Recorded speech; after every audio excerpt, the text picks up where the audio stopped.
So UFC 307 happens this week, and we're going to be talking about the best outcome that could possibly happen for each of the main fights. Starting off, Carla Esparza versus Tisha Pennington. The best possible outcome is that Carla Esparza retires, win or lose. We don't want her, we don't claim her, we don't need her. You're boring. Get the fuck out of here. Go be a mom. Next, we got OSP versus Ryan Spann. The best possible scenario that could happen here is both guys gas, and actually, no, Ryan Spann gasses because he doesn't train. OSP goes out there, first round knockout, puts him on a win streak, and makes his way back to the title shot. Next, we have Cesar Almeida versus Ihor Pateria. Best possible outcome is that Ihor gets fucking dropped, slept, and then gets accidentally flipped on again and kneed in the face, and then gets put in a guillotine and gets choked out. I don't like this dude. I don't like you, and I don't want to like you. His submission, his celebration pisses me off. If you haven't seen it, I'll play it right here.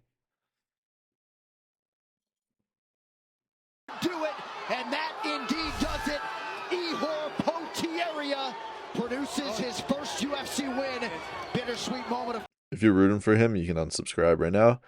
Thompson versus Buckley. Best case scenario is we get an entertaining firefight of Buckley bobbing and weaving like Mike Tyson and throwing everything he can into his shots like Francis Ngannou. And Thompson evading and landing his own shots. And then if Buckley gets the takedowns, he actually tries to do like a Moicano style Khabib fucking ground and pound looking for a finish, not like a Bilal or a Marab. Knees to the thigh.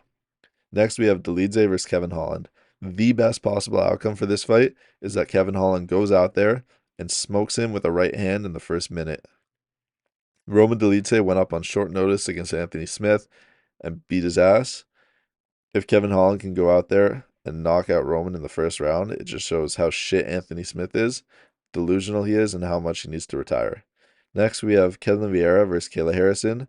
This dude needs to win. The best possible outcome is that he goes out there, dominates in the first round, lands elbows, ground and pound, gets a knockout or submission, calls out the champion, which is either going to be Pennington or Pena, gets that fight, wins, and then calls out Amanda Nunes and has like a women's fight with fight hype.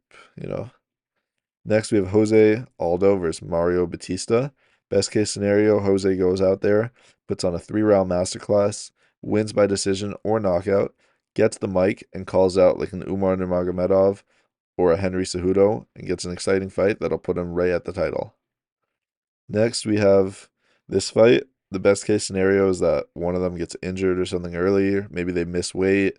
Maybe Pena breaks another rib. Just something to make the fight not happen. If the fight does happen, hopefully Pena, best case scenario, Juliana can go out there, first round submission. And yeah, no one wants to really watch this.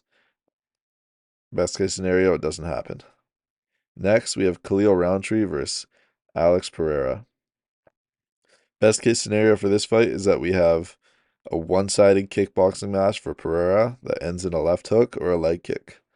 If Pereira goes out there, dominates Khalil from start to finish, probably first or second round knockout, then gets on the mic, calls DDP a bitch, says Izzy's a fucking like ladyboy, and maybe even calls out Magomed Ankalaev if he can get past Rakic.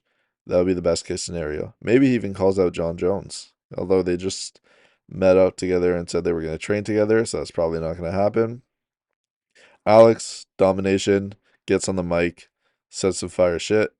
That is my prediction for what is the best outcome that could possibly happen from UFC 307.